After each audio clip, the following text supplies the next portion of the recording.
estamos entrando ao vivo de novo. Vou começar com o doutor Emanuel.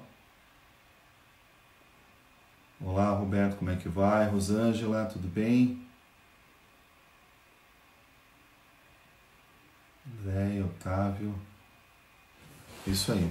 Só o doutor Emanuel entrar novamente, a gente já vai conseguir fazer a live aqui.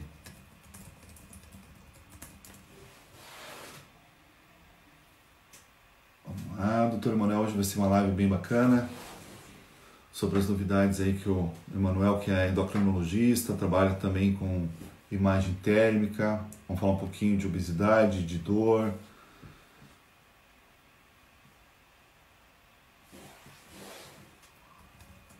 Só ele entrar novamente aqui. Estou escrevendo aqui para ele, para entrar na live. Como é que ele faz? Vai receber o convite aqui. A Clícia, tudo bem? Estamos tentando aqui chamar o doutor Roberto, para o doutor Emanuel, para entrar na nossa live. Equipe Vete. Sakina. Acho que é isso, Sakina. Tudo bem? Deixem sugestões de lives aqui, que a gente está convidando os colegas aí de diversas áreas, muitos que estão ligados à termografia, imagem térmica, né? Essa que está sendo utilizada para... Agora aqui, ó, ele entrou. Vamos lá.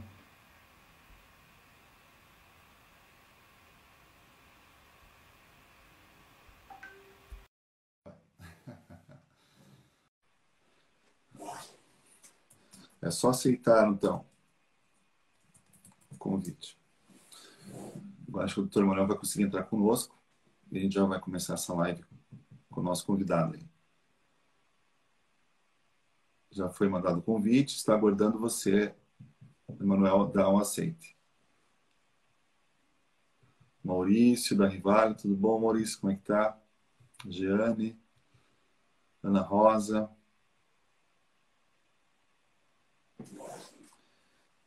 Ó, está só você dar ok, Emanuel, para entrar. Hoje está difícil um pouquinho, né? Mas vai dar certo, vamos lá. O Emanuel já vai encontrar e entrar conosco aqui na live. Deixem as sugestões de lives aqui, de temas que vocês querem, que a gente pode estar preparando aí nas próximas semanas. Como é que é? Não, doutor, não é o assunto do momento, mas nunca teve oportunidade. Tomografia e dores faciais, odontologia, HDS. Ah, sim. A gente já vai estar aí com esse tema da odontologia, sim. Vamos ver se o doutor Manuel vai entrar agora.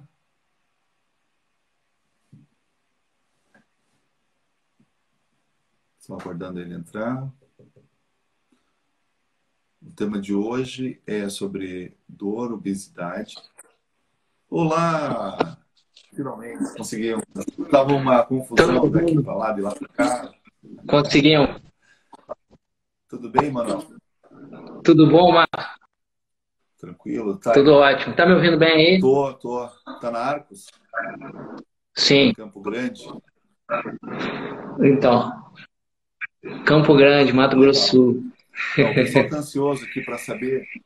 Aqui o povo fala assim, com ênfase, do Sul, sabe? Tem que ser do Sul, não é Mato Grosso. Legal.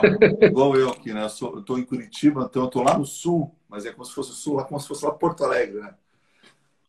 O pessoal acha assim, a gente é do Sul, bem então. longe. E aí, Manuel, como é que estão as coisas aí? Muita novidade? Olha, tudo tranquilo. As pessoas, eu acho que estão começando a acordar para a situação que, na pandemia, elas precisam cuidar mesmo da saúde, precisam estar com a imunidade boa para quando o vírus chegar, né? Então, eu acho que a tendência é todo mundo voltar a se cuidar, deixar o pânico um pouco sair da cabeça, tá para um pouco, né? A autorresponsabilidade de cada um, né? Então, já está uma loucura, assim, de novo. Eu acho que o movimento está legal, as pessoas estão perdendo medo e entendendo que é essa a Sim. E o questão, que né? você está trazendo de novidade para as pessoas se cuidarem da imunidade aí, da saúde, estarem preparadas em caso tenha um risco de contaminação, né, de infecção? Então, eu acho que assim, o foco é muito importante da gente entender que o estresse tem a ver com todas as doenças que a gente Uhum. pode imaginar, né? E nessa questão, a gente vê que o estresse está muito associado à questão das dores, Sim, sim, uma coisa puxa a né? outra, né? As dores físicas vêm muito do A emocional, pessoa está entendeu? estressada e tem dor. E aí, Tem dor e eu, fica estressado. É um ciclo vicioso, né? a gente tem usado muito, exatamente. Então, a gente tem usado muito a termografia como uma forma de ajudar a gente a avaliar a causa dessa dor e acompanhar o sucesso no Então, tratamento, sabe? A termografia tem sido uma arma muito valiosa, sabe, para a gente aqui. aham. Você teve, eu lembro de alguns casos que você teve bastante complexos, assim, né? Desde pessoas até de meia idade, alguns até mais idosos também, com essa questão do estresse e do qual foi feita a imagem termográfica. Se quiser contar um pouquinho para nós de algum caso que você lembre? Sim, olha, tem pessoas, por exemplo, que chegam com muita dor nessa região aqui, da região do trapézio, da região do pescoço aqui atrás, e assim, a termografia é muito útil para você determinar se, por exemplo, é uma causa que vem de um problema de um Uhum. pinçamento na coluna, ou se é, por exemplo, uma causa metabólica, uma causa de problema mitocondrial, como é uma fibromialgia, Sim. por exemplo. Né? Eu costumo até falar para o paciente que a termografia é uma arma utilizada até em medicina legal, né? E tem médicos, inclusive, que acham que a fibromialgia é uma doença que não É. existe. E a fibromialgia tem um padrão típico, né, na termografia, para comprovar que a pessoa, aquela spots, aquelas imagens dolorosas, né? E o tratamento muda completamente. Porque se eu tenho uma dor na coluna, numa região, na região, no nervo cervical que acompanha todo o trajeto aqui, eu vou tratar com foco na coluna. Agora, se a dor nessa região dela aqui é causada por um processo inflamatório crônico, um processo de desbiose intestinal, problema de falha de produção de energia no nível de mitocôndria, né? A pessoa tem cansaço junto, tem depressão junto, aí o foco muda completamente, Quando certo? não, quando tem as duas coisas, né? Às vezes tem Então, as ela duas ajuda coisas para os também, dois né? Com a lados. fibromialgia, mas serve com plaqualgia Quando junto. não tem as duas coisas. Não é incomum também. Exatamente. Aí a gente falou, ó, são dois Aham. alvos de tratamento. E assim, quando você começa a abordar a pessoa cuidando do estresse, melhorando a oxigenação do corpo dela, aumentando a energia, equilibrando os hormônios, o processo inflamatório todo do corpo vai diminuindo. E aí, tanto a dor na coluna quanto ajudam, mas o trabalho muda muito quando você falou assim, não, sofre ou a questão da cervical. Então, é, ela é muito útil para porque assim, ela vê a termografia me ajuda a ver a função além da anatomia, que está Sim. funcionamento. Você vendo essa alteração mitocondrial, A sua imagem está congelando um pouquinho, mano. então, a internet está um pouquinho lenta aqui, acho que deve ser a sobrecarga dos dois locais. Mas tendo essa imagem da fibromialgia, e como é que é a tua abordagem em relação à parte mitocondrial? Uhum. Assim? Como é que você investiga mais? Ou o que você tem proposto? No modo geral, só para as pessoas entenderem, assim, que cada caso tem que ser avaliado individualmente, né?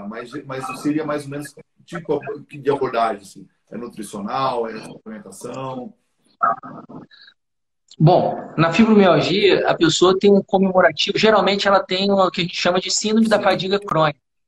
É um esgotamento, um cansaço crônico, uma dificuldade para acordar, muita dor. Ela geralmente se sente melhor quando as pessoas massageiam os músculos do corpo. Ela tem um nível de ácido úrico que é pelo menos no último quartil, ela é um pouco mais elevado, o ácido Aham. úrico da pessoa, que isso reflete a função das mitocôndrias, né?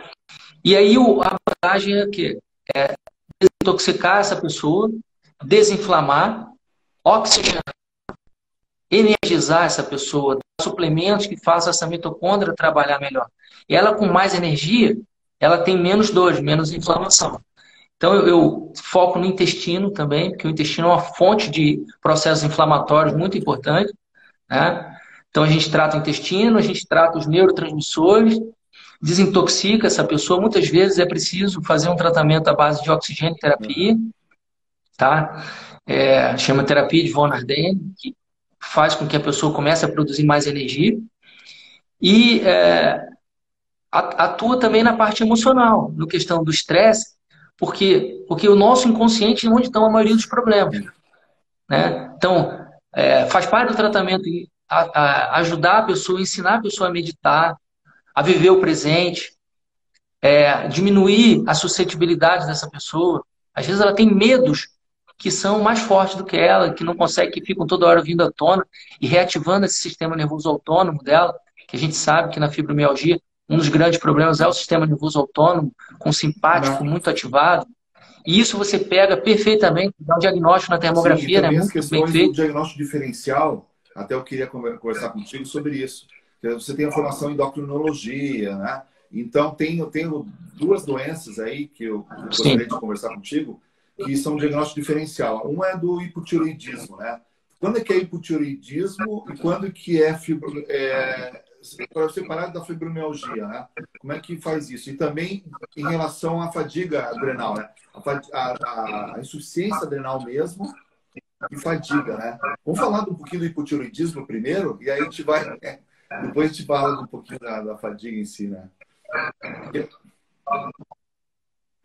Tá. O hipotireoidismo é a pessoa que tem, geralmente na termografia, uma temperatura corporal baixa, né? Ela vai ter uma hipocaptação, uma temperatura lá na área da termografia baixa. Principalmente no campo. E eu costumo dizer que a termografia é maravilhosa, porque muitas vezes o nível de hormônio nível de a temperatura central baixa. Quer dizer, e quando eu tenho temperatura central baixa, não só a tireoide pode ser causa e consequência, mas ela tem tendência a um monte de outras doenças. A hipotermia, por exemplo, a pessoa com hipotermia ela tem imunidade mais baixa. A pessoa com câncer, praticamente 100% dela tem nível de temperatura abaixo de 36, temperatura central. Então, quando a gente... tanto é que uma das estratégias para ajudar o sistema imunológico da pessoa com câncer é aumentar a temperatura do corpo dela, né? Fazer hipertermia. Então, isso ativa as que a gente chama de proteínas de fase aguda, ou heat shock proteins, as chaperones, que são muito importantes para o sistema imunológico. Então, uma das armas muito importantes é ver a temperatura, é ver a captação da tireoide, aí você contempla e muitas vezes você economiza de fazer outros exames, com radiação, por exemplo, com a cintilografia de tireoide, que você tem que ver a captação da tireoide. Muitas vezes os exames de sangue na pessoa com hipotireoidismo subclínico não estão tão alterados, mas a pessoa tem sintomas de hipotireoidismo, certo? Ela tem um intestino mais lento. É muito importante, né, relacionar com o sintoma, né? A fadiga, por exemplo, ela está no meio de tudo isso aí, né? Fadiga em relação ao quê? A fibromialgia, o hipotireoidismo, a adrenal, né? Então, é um dos sintomas, mas você chamou muita atenção em relação ao hipometabolismo, a diminuição da temperatura corporal como um todo, né? Tanto no hipotireoideu como no paciente com câncer também, né? Dependendo do estágio que ele está. E essa necessidade de trabalhar para o sistema metabólico, não simplesmente você repor o hormônio tireoideu, mas você está trabalhando com a parte metabólica do corpo humano, né? Como é que você tem conduzido esses pacientes com hipotireoidismo subclínico, assim, né? Sim, você abordou muito bem aí essa questão da tireoide com a adrenal. E muitas vezes a gente fala de uma tríade: tireoide, adrenal e pâncreas. Então, resistência insulínica, a pessoa com pré-diabetes tem uma predisposição maior a problemas com tireoide, que muitas vezes estão associados a problema na adrenal. A adrenal, para quem não sabe, é uma glândula que produz um hormônio fundamental para a vida, que é o cortisol, que ele faz desinflamar o corpo, tá? E faz dar energia para o nosso organismo. Então, quando há um esgotamento dessa adrenal, numa síndrome de Addison, um esgotamento total, a glândula para de produzir cortisol, a pessoa está sempre cansada, desanimada, com tendência à depressão. Então, é uma das causas de depressão que é hormonal, tá? Ela já acorda cansada, ela tem dores no corpo inteiro, e isso muitas vezes é colocado como síndrome de burnout ou esgotamento, em que muitas pessoas estão passando por isso nesse momento, tá? Por exemplo, dessa quarentena, é, muita pessoa esgotada e não sabe de onde que vem. E quanto mais estresse vem, mais ela utiliza dessa reserva da adrenal que já não tem. Então ela começa a fazer mecanismos de ativação em alça longa. A gente fala que ela não tem cortisol, ela começa a produzir adrenalina, noradrenalina, e ela começa a ter extremidades frias. E isso é documentado, mostra na termografia que a extremidade dela nem aparece, né? No exame. É como se os dedos não aparecessem. Fica com a extremidade amputada, né? Então, sim, quando eu vejo essa imagem na termografia, que vocês me mandam o laudo, assim, fecha. Então, é muito comum a presença de fibromialgia com esgotamento da adrenal, com alterações subclínicas na tireoide e com alterações da desglicemia, alteração da glicose, mas que começam muito antes com alterações de insulina, certo? Então, esses três eixos, essas três glândulas estão todas ligadas, por isso que você abordou muito bem. Está abordando muito bem você. Eu estou aqui só provocando aqui a discussão, né? Emanuel, é o seguinte, no caso você citou o Addison, né? O Addison é a doença clássica da deficiência da adrenal, da suprarrenal. Você vê muito no teu dia a dia a situação não com aquela exuberância toda do Addison, mas uma coisa meio que subclínica. Isso é comum no teu dia a dia como endocrinologista? De você não ter aquele valor laboratorial que fecha a doença clássica, mas ele fica classificado como uma insuficiência do adrenal. Tem isso? Como é? Sim. A gente diz que é uma disfunção do eixo. A pessoa não chega a ter um nível laboratorial abaixo do valor mínimo de referência, mas ela tem sintomas como se estivesse abaixo do mínimo. Que a gente tem que lembrar que o exame de sangue é uma foto daquele momento, tá? Ela pode, naquele dia, ter dormido mais, estar descansando para fazer o exame, ela pode não refletir a realidade, mas também existem testes dinâmicos na endocrinologia que você utiliza para avaliar a reserva da glândula. Muitas vezes você tem que coletar a urina de 24 horas para você confirmar que a pessoa tem esse esgotamento ou um pré-esgotamento. A gente fala que no pré-esgotamento ela já está caminhando para... Só muda um pouco o tempo. Ela vai chegar naquele esgotamento se você deixar. Só que a doença é um contínuo. Ela vai dar naquele processo. E por que não abordar essa pessoa e tentar cuidar das causas antes de ela chegar nesse esgotamento total de energia? Para que vai esperar chegar toda uma evolução para dizer, não, agora sim as senhoras têm uma insuficiência da adrenal. Poxa, se você já tem toda uma clínica favorável para isso, né? Sinais, porque a termografia não deixa de ser uma acentuação da variação clínica. As extremidades mais frias, a diminuição do metabolismo, associado com um quadro de cansaço, de fadiga. Então você começa a ter sinais que já estão apontando para isso. Uma hora vai ter o valor laboratorial clássico, mas isso não pode ser um impeditivo para que o médico tome uma iniciativa, né? É claro que ele não vai tomar uma iniciativa tão radical como a doença de Addison, mas ele vai começar com algumas medidas até mais efetivas e com menos efeito colateral, ter mais abordagens mais genéricas, sem precisar entrar tão a fundo no tratamento já quando tiver a doença instalada, né, Emanuel? Tem muita coisa que dá para fazer aí de tratamento antes mesmo de ter a doença instalada, né? Com certeza. A gente sabe que a pessoa que chega a esse extremo da doença de Addison, que é o esgotamento total, o cansaço total, ela antes disso, ela já começa a acordar cansada, entre as 4 e 6 da tarde, ela já começa a ter um cansaço, que ela tem vontade de deitar, ela demora o dia inteiro, demora a manhã inteira para ficar bem. Depois do almoço tem queda de energia, lá para as 4, 6 da tarde tem queda de novo. À noite geralmente fica elétrica, ela não consegue pegar no sono, quer dizer, todo o ritmo circadiano está alterado da produção dos hormônios. Então, ela tem mais dor, ela demora para recuperar os treinos, ela tem imunidade mais baixa, às vezes ela não pega, não demora para, não fica gripada muito frequente. Mas quando fica, por exemplo, com gripe, sinusite, ela demora para se recuperar. Você demora, ao invés de demorar 3 dias, 5 dias, ela fica 2 semanas para se recuperar, 3 semanas, e muito cansaço. Então, uma outra coisa sabe? que aparece, então, na verdade, são é indícios. a congestão pericular também, né? Você tem uma imagem termográfica pericular que ela reflete muito esse cansaço e muitas vezes está relacionado também com um sono mais superficial, com um sono, uma qualidade de sono baixa, né? E refletindo também a questão da fadiga, resultando na fadiga, né? E é engraçado que a gente faz a imagem termográfica com a pessoa acordada durante o dia. Então, durante o dia, ali naquele momento do exame, você vê um padrão ocular, né? Isso refletindo toda uma fadiga do paciente. Sim, sim. Eu vejo que as termografias de controle depois do tratamento, elas mudam completamente.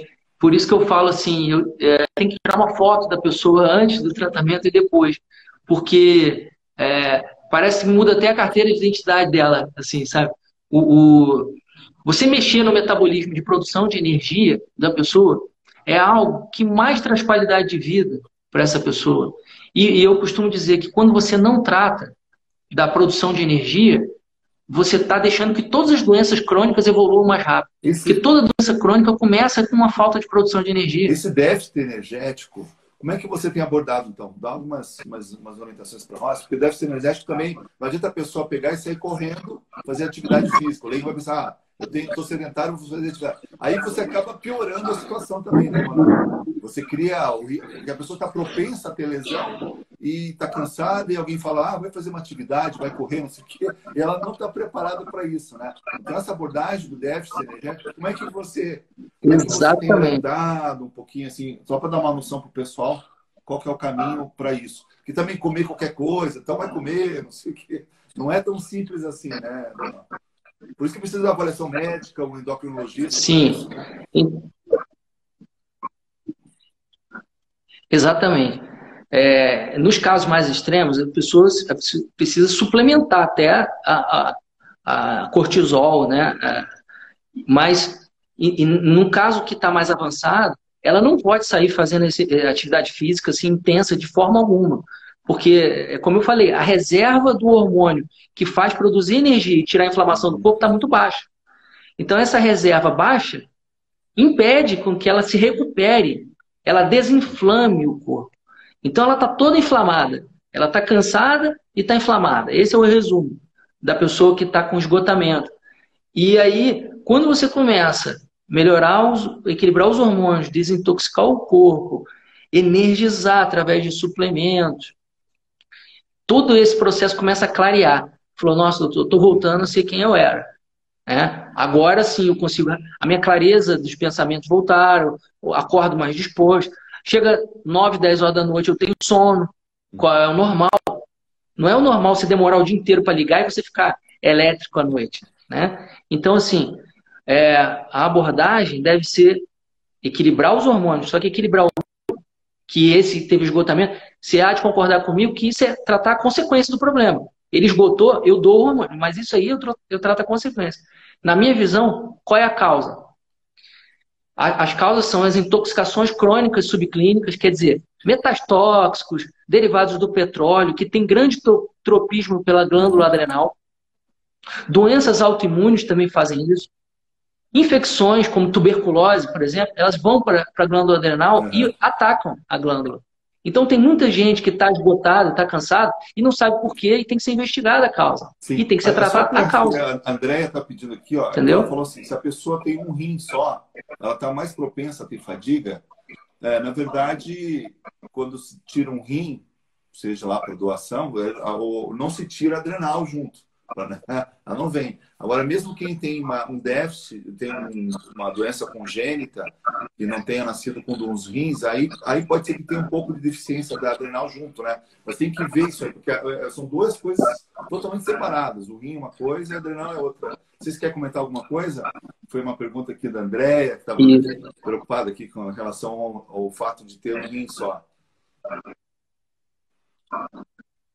Não, exatamente isso. Quando a pessoa não tem uma relação direta, né? Até o desenvolvimento embrionário é diferente.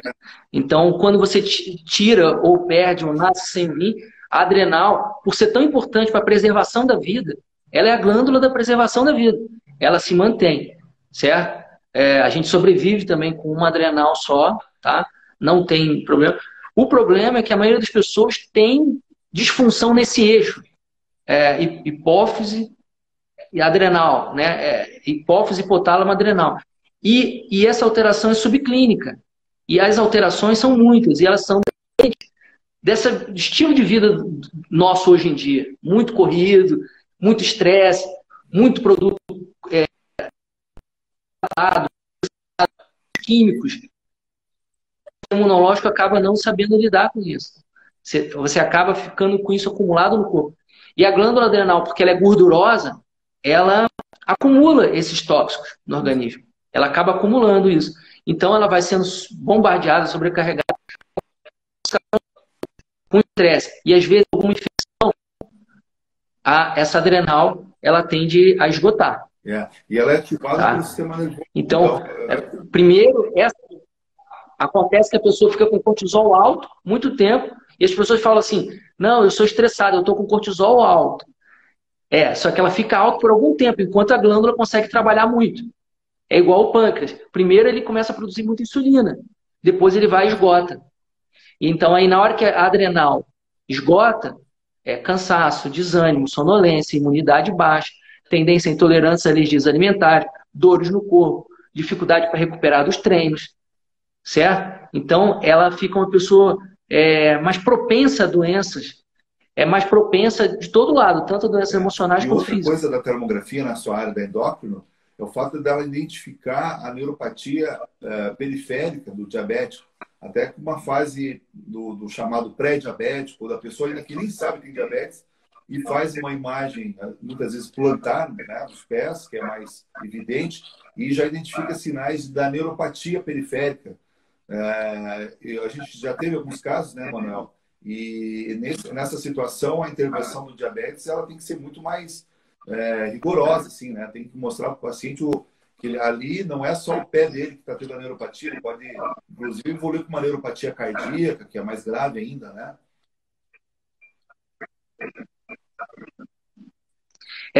Eu costumo dizer que a termografia ela é a prova escrita de algo que a pessoa não consegue ver. E que ela antecipa, muitas vezes, em anos, o que vai acontecer lá na frente. Então, tem pessoas diabéticas há 5 anos, 10 anos, ou que acabaram de fazer o diagnóstico e que já estão com lesão na termografia do nervo. A gente fala que a neuropatia diabética é uma alteração de microcirculação dos vasos que estão ao redor do nervo. Então, essa alteração dessa circulação desses pequenos vasinhos ao redor do nervo, ela se reflete em outros locais do corpo. Quando eu tenho esse vaso entupidinho lá do nervo, é sinal que esse mesmo vasinho entupidinho já está acontecendo no coração, no cérebro. Então, é sinal que a gente precisa falar assim, vamos tentar limpar essas artérias para desintoxicar você, limpar, melhorar essa microcirculação. Vamos controlar melhor o seu diabetes, porque senão o caminho disso aqui vai ser feio, vai ser pior. Né? Você tem essa propensão já. Então, a terapia, porque é funcional. Ela pega na alteração funcional, antes da anatômica. Não tem um exame que mostre uma alteração de neuropatia antes de causar a lesão anatômica, como a termografia. Sim. Né? O risco Então, eu vejo como um exame assim, e o risco, precoce. como se fala no diabético, tem o risco da ferida, da ulceração, e eventualmente até da amputação do pé ou da perna, né? Dependendo do cuidado que a pessoa tem em relação ao diabetes ou do quanto que o diabetes está avançado nessa pessoa. Então, a termografia ela aponta para outras coisas, né? E até mesmo o paciente, muitas vezes, ele vai lá com dor crônica, difusa, não sei o que, está avaliando a fadiga, está avaliando uma fibromialgia, mas pode apresentar o quê? Alguns sinais como esse, inclusive da neuropatia periférica. E a pessoa, muitas vezes, não está tratando, não está claro, não estava sabendo que tem um diabetes, por exemplo. E tem o risco de ela realmente morrer por causa disso, como você colocou, né? Ter um infarto do miocárdio, ter um acidente vascular cerebral. Então, as pessoas que sofrem de dores crônicas, elas têm que estar muito atentas, que elas também podem ter outras doenças. Principalmente as doenças da idade, as doenças degenerativas, as doenças metabólicas, e elas acabam esquecendo que tem esse cuidado também, né, da saúde. Não é só a questão da dor crônica, da dor da fibromialgia, mas da saúde como um todo, né, que é uma outra parte que você trabalha muito bem aí dentro da endocrinologia. Eu vejo que, por exemplo, às vezes a pessoa tem uma alteração na termografia. Então, pelo meu raciocínio, ela tem uma alteração naqueles vasos que inervam esses, né, que acompanham esses nervos. Aí, quando você vai perguntar sobre alguma alteração de esvaziamento gástrico, ele tem já uma gastroparesia diabética, quer dizer, uma dificuldade de esvaziar o estômago depois de comer. Quer dizer, isso vai acometendo todo o organismo, certo? Aí você vai ter mais cuidado com os olhos, com o fundo de olho, vai fazer um exame mais detalhado, você já encaminha para o colega oftalmologista, falando, olha, já tem alteração de fibras, então eu quero que você faça um exame mais detalhado no fundo do olho, porque tem tratamento precoce também, laser terapia, que você pode evitar que a pessoa fique cega, né? Então, são muitas as aplicações da termografia. A análise de risco cardiovascular numa pessoa assintomática. Você pega, você faz uma predição do futuro dela ter um risco cardiovascular. Né? Eu queria até que você falasse um pouco sobre esse exame. Como é que é a dinâmica aí de vocês pegarem? Como é que está sendo essa experiência aí dos colegas cardiologistas também? Porque eu tenho curiosidade, né? Porque para mim é muito útil esse exame. O Fabiano perguntando do valor legal da fibromialgia, da termografia. Você já comentou lá no começo, né, da importância da parte pericial. É um exame como qualquer outro, é um exame como é ultrassom, ressonância, ele tem um código na tabela da MB, é um procedimento médico, é um procedimento complexo, né? Não é só a captura das imagens ali, mas a avaliação é muitos sistemas, né? Então, a gente está avaliando de doenças que podem botar em risco a vida do paciente, como doenças cardiológicas, doenças neuropáticas que podem evoluir com amputação, além das alterações relacionadas à dor, né? Então, o pessoal que está em dúvida pode me mandar um direct para mim, para o Emanuel, a gente explica direitinho e passa o código da MD para quem está com dúvida, né? Então, o exame médico, como qualquer outro, tem um relatório, tem uma conclusão. Ele não é um diagnóstico definitivo, assim como não é a ressonância, a tomografia. Todo exame ele é complementar à avaliação do médico. Então, se existe uma suspeita de uma determinada doença, o médico vai lá e solicita um exame para confirmar o que ele já está imaginando ali. Eu creio que isso aqui é um caso de fibromialgia. Eu creio que aqui tem uma neuropatia diabética. Eu só preciso do exame para confirmar o meu achado clínico. Então, ele reforça a avaliação clínica. E a partir do momento que é feito por um médico, dentro do consultório, tem todo um valor legal, normal, como qualquer outro método de imagem, né? Agora, me perguntaram assim, mas eu vou fazer uma perícia e não olhar no exame. Sim, mas aí isso cabe ao perito, ele que vai ver o que ele quer ou não. Muitas vezes ele não está trabalhando com diagnóstico, ele não está ali para o diagnóstico, ele está ali para uma avaliação da validade ou não da pessoa, do retorno ou não ao trabalho, se a pessoa está apta ou não. Então, a abordagem de um perito é diferente da do médico no consultório, do médico especialista numa determinada doença, do endocrinologista, do neurologista. Então, são diferentes. Mas toda documentação gerada por um médico, ela tem um valor legal. Não tem uma questão de as pessoas não aceitam, não sei o quê. Não, é falta de conhecimento. Então, a informação termográfica, junto com o ultrassom, junto com o exame de sangue, mais prontuário que foi escrito, a avaliação clínica pelo doutor Emanuel, por exemplo, tem todo um valor legal para ser usado em qualquer situação, né? Tanto pelo plano de saúde, tanto pelo outro colega que for receber esse paciente, vai que o paciente mudou de cidade. Então, toda aquela informação vale para o outro médico, caso o paciente se mude, né? E é assim que a gente trabalha, não tem muita discussão em relação a isso, porque é uma coisa óbvia. Escreveu, assinou embaixo, carimbou, daí tá, tem um documento válido para qualquer situação. Claro que a gente pode questionar uma avaliação clínica, pode achar que aquele resultado não é suficiente para um diagnóstico definitivo.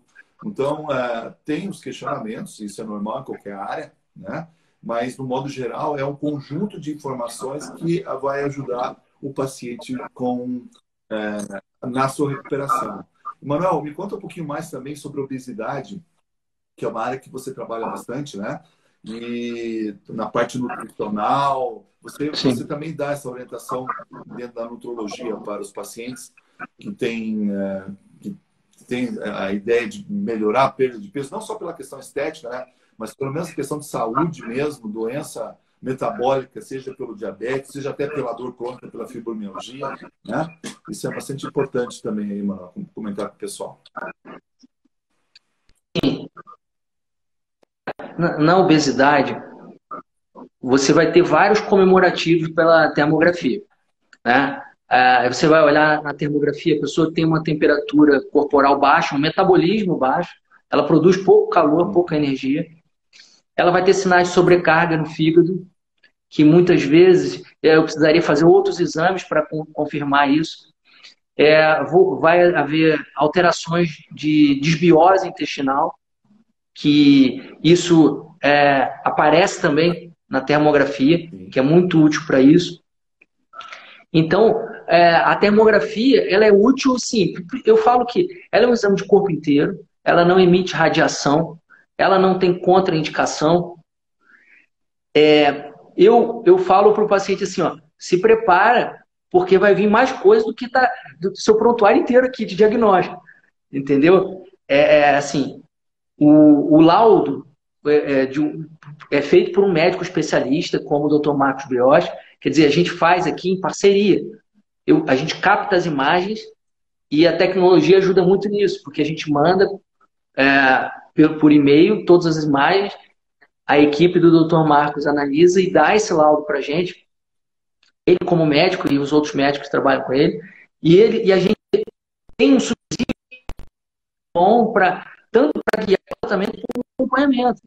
Porque eu posso, no meio do tratamento, resolver falar assim, vamos ver se já melhorou um pouco, como é que está sendo esse seu resultado, sabe? Eu posso trabalhar tentar melhorar a termogênese, equilibrando a tireoide dessa pessoa, dando substâncias que ajudam a aumentar o metabolismo, e falando assim, vamos verificar agora como é que está o seu metabolismo, como é que está o seu fígado junto com a sua tireoide.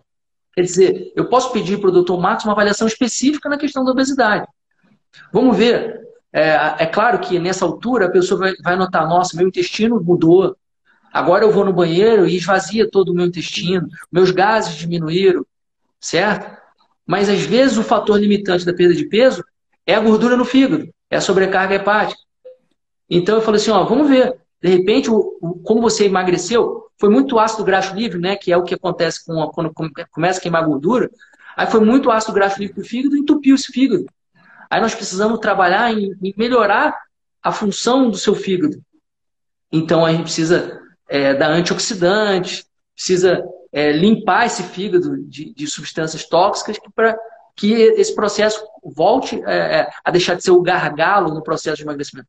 Então, para a obesidade, eu uso tanto para diagnóstico, para ajudar a quantificar os problemas, quanto também para o acompanhamento. E agora tem as novidades que estão falando aí, Manuel, até vou te passar depois, que é a questão da calorimetria, que a gente até tinha comentado um pouquinho sobre isso, mas também para ver sarcopenia,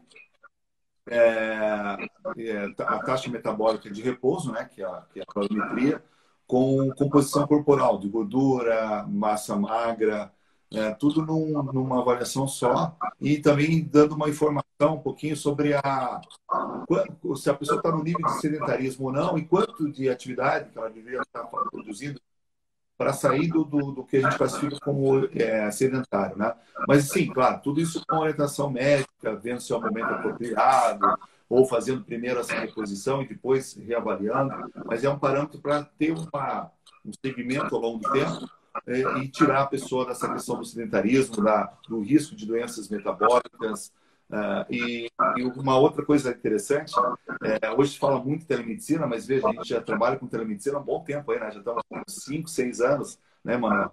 Na verdade, a demografia é isso, verdade. é como se fosse uma segunda opinião ali. Então, tem o paciente, tem as informações, né? Então, desse lado aqui, a gente ajuda o doutor Emanuel. Se ele tiver uma dúvida, ele me liga ou eu passo para ele alguma informação. É como se o paciente estivesse sendo atendido por outros médicos juntos também, numa avaliação dessa. Até um certo ponto, dentro do ponto de vista termográfico, claro. Depois do acompanhamento, outros tratamentos, o próprio Emanuel tem outros colegas também que podem ajudar. Mas a termografia, quando a pessoa faz a termografia, é como se ela estivesse tendo uma segunda opinião do médico ali junto ao seu médico, o médico que está o principal, né? Então, no caso, você é o principal, que atendeu no início, vai dar o tratamento, vai estar se responsabilizando pelo tratamento desse paciente, mas pode contar com uma equipe que está à distância, né? Uma equipe que está lá em São Paulo ou está em outra cidade, dando esse apoio à distância para você, sem que a gente precise se deslocar até Campo Grande e você poder contar com esse apoio de uma equipe toda, né? E os pacientes têm uma resposta melhor ao que está acontecendo e uma documentação, né? A termografia mostra aquilo que não é visível, né? Porque até a própria fibromialgia, que o pessoal fala, não é visível. Sim, é visível, é documentável, né? E isso vai corroborar para o tratamento e orientação das pessoas, né? Eu acho que tem funcionado muito bem, né, Emanuel? Desde que a gente começou, e tem ajudado bastante os pacientes, e muitas vezes eles não sabem disso, que é uma telemedicina, né? Quer dizer, nem precisa, mas tem toda uma tecnologia em volta desse tipo de exame, né? Eu acho assim, todos os pacientes que se submetem à termografia, eles ficam muito surpresos e muitos pedem para repetir depois. Eu falo assim, doutor, eu queria ver aquela questão que deu uma alteração lá na minha mama, porque uma outra coisa que a gente nem comentou, né? Para a mulher, a termografia muitas vezes pega uma alteração que a Ele é mamografia não pegou, funcional. né? Anos antes, é funcional, porque toda doença ela começa com uma alteração de temperatura, seja para o lado da baixa temperatura, que é a isquemia, seja para o excesso de temperatura, que é uma inflamação. Ou existem cânceres que começam que são inflamatórios e tem outros que são isquêmicos. Então, para os dois extremos, a termografia é útil. E eu vejo que as pessoas mesmo, os pacientes mesmo se surpreendem com o laudo. Eu falo, nossa, doutor, é possível? Isso aí dá tanto diagnóstico. Eu falo assim, o pai da medicina já utilizava isso, né? Ele cobria as pessoas de barro e via onde secava primeiro, que ali estava a doença, né? Então, quer dizer, isso aí foi apenas um aprimoramento e de altíssima tecnologia, a gente consegue ser mais preciso, dar mais informações, né? Então, para caso de dor, então, eu acho assim fantástico, Marcos. Eu acho que, sim, eu tenho uma ênfase especial, porque, pensa bem, a pessoa tem uma dor no ombro, né? Aí eu quero saber se essa dor, o componente principal, é nervoso, se é músculo, se é tendão, se é ligamento. E sempre eu falo assim, a termografia ela mostra para gente a origem principal. Isso ajuda no nosso raciocínio e direcionar o tratamento, Eu ia certo? falar você estava falando do Hipócrates, né? Do Pode falar. Hipócrates, ele pegava os pacientes dele, passava a lama e via onde secava mais rápido. Então, ali, secando mais rápido, tinha algum problema. Muitas vezes é um processo inflamatório local, ou um abscesso, que até eles drenavam isso, fazendo até drenagem baseada nisso. Agora, você vê como a coisa vai evoluindo, claro, né? Hipócrates é 500 anos depois de Cristo, né? Antes de Cristo. E aí tem quando a gente falou em telemedicina, né, hoje tem essa questão da telemedicina. Então, você tem um suporte de outros colegas médicos, mas a gente aqui na telemedicina tem mais um outro suporte ainda. Então, o que é? Eu consigo hoje olhar para uma imagem de mama e ter a opinião aqui mais de 1.000 outros casos de mama para comparar com aquela e dizer se aquela mama tem um alto risco ou baixo risco. Mas não baseado só na nossa avaliação médica aqui, mas numa coisa que a gente chama de inteligência artificial. Então, com a inteligência artificial, ele cria algoritmos e faz um comparativo. Como se pegasse aquela imagem da mama e comparasse com 1.000 outras que já são câncer mesmo confirmadas, e quanto que aquela imagem está próxima a ser um caso fora do normal. E ele vai me trazer o risco para doença maligna, benigna ou normalidade. Então, nessa avaliação de risco, ela mudou muito assim, nos últimos anos, né? Para mama, agora está entrando para dor lombar, vai entrar depois para tireoide, fadiga, várias coisas são instrumentos que a gente tem utilizado junto com a avaliação médica, porque isso acaba não substituindo o médico, que no final a gente precisa dar o parecer final, a opinião final, e tipo assim, tá, deu alto risco, e agora? Para que caminho que a gente vai? Igual o Waze lá, né?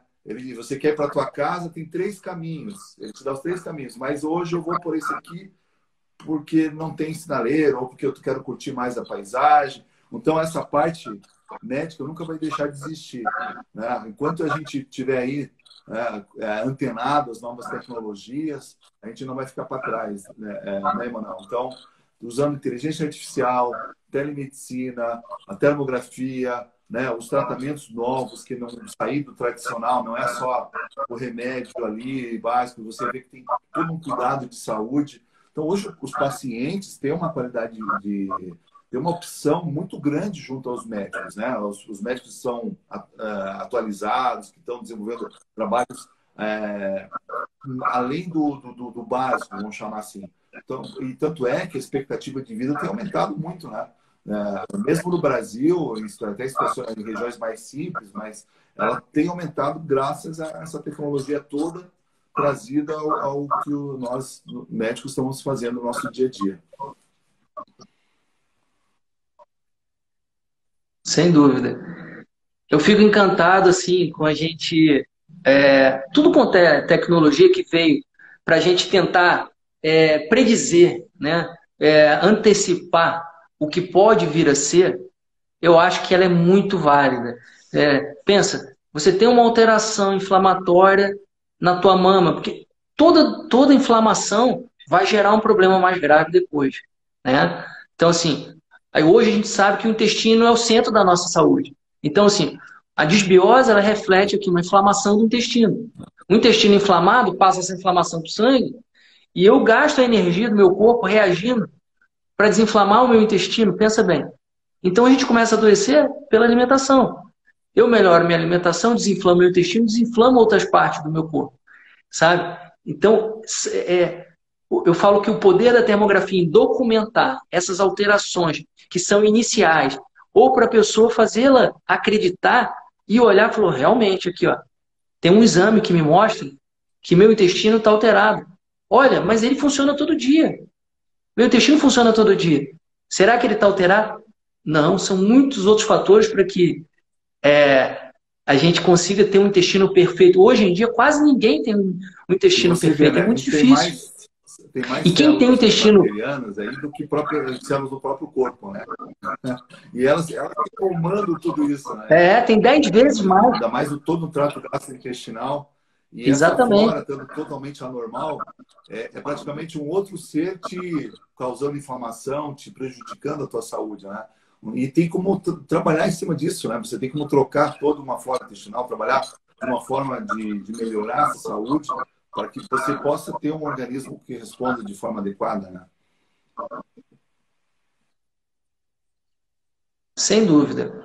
A pessoa com dor crônica, com cansaço crônico, você pode saber que a causa maior está lá no intestino. E muitas vezes ele é causa e consequência também do problema.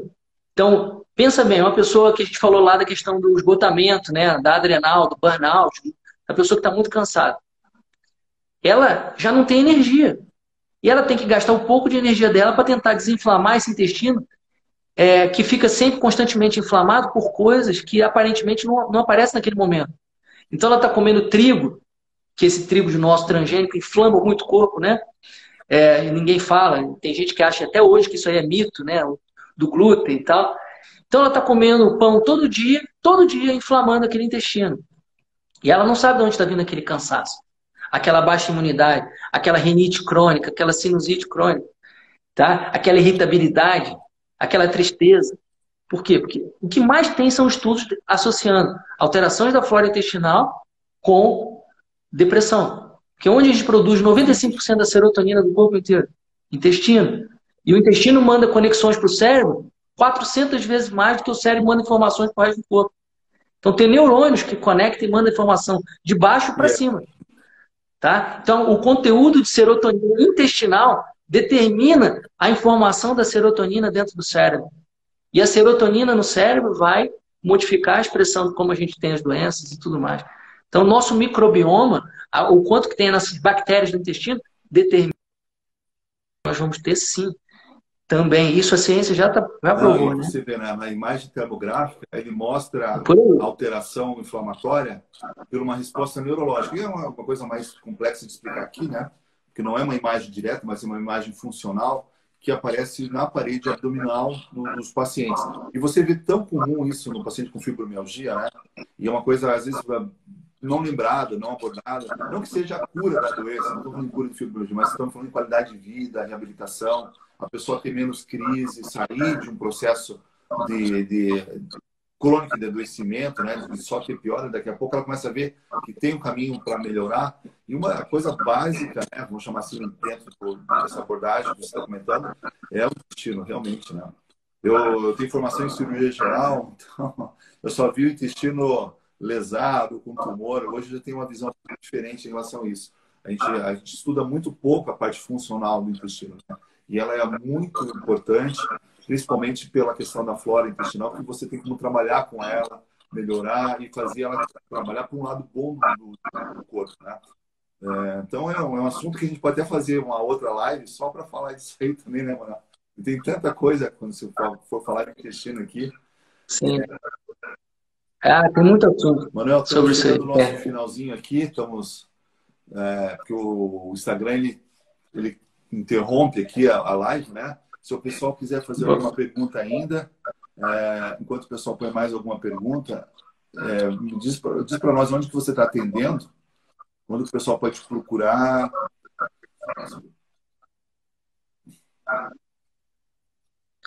É, é, as pessoas podem procurar pela Clínica Arcos, né, em Campo Grande, Arcos com K e H, e eu pelo meu nome, Emanuel Neto, vai aparecer Isso. aí O no pessoal manda buscador direto aí, para o Emanuel, e se tiver estou à dúvida, pode mandar para mim disposição. também. E fica aberto para o pessoal mandar sugestões de lives Sim. para a gente poder estar fazendo as próximas lives aí. Emanuel, queria agradecer muito aí, né, pela participação. A gente vai vamos ver se a gente Eu marca que mais uma agradeço. aí para frente, né? E é isso, né? Destino é vida. Que o pessoal está comentando ali. A gente comentou da questão da telemedicina, está aí para ajudar, mesmo o pessoal um pouquinho afastado do isolamento, tem como se aproximar. E fico à disposição de vocês também. Lembrando que amanhã a gente vai ter uma live com o nosso colega Márcio Santana, né, lá em Salvador agora. Estamos viajando o Brasil todo aí, Manuel, virtualmente. Até o Márcio Legal. vai estar falando um pouquinho de obesidade, envelhecimento saudável. Até te convido aí para você participar com a gente também. De repente você entra na live com nós. Vai ser às 8 horas da manhã à noite. Legal. Tá? E tá aqui. Voltei Um aqui. prazer. Tá bom, gente? Obrigado por tudo. Ficamos aí, eu e o Manuel no direct, se alguém tiver alguma dúvida. E é isso. Acompanhe nós, segunda e terça ao meio-dia, e os outros dias da semana, entre 7h30 e 8 horas, que a gente vai estar fazendo as lives com os nossos colegas aí, o pessoal de referência dentro da sua área, dentro da sua cidade, e que tem utilizado também a termografia, né, e que a medicina com termografia, inteligência artificial, junto aos seus pacientes. Obrigado, Manuel. Bom almoço. Se falamos aí na próxima. Tchau, tchau. Obrigado. Você também. Um abraço. Tchau, tchau.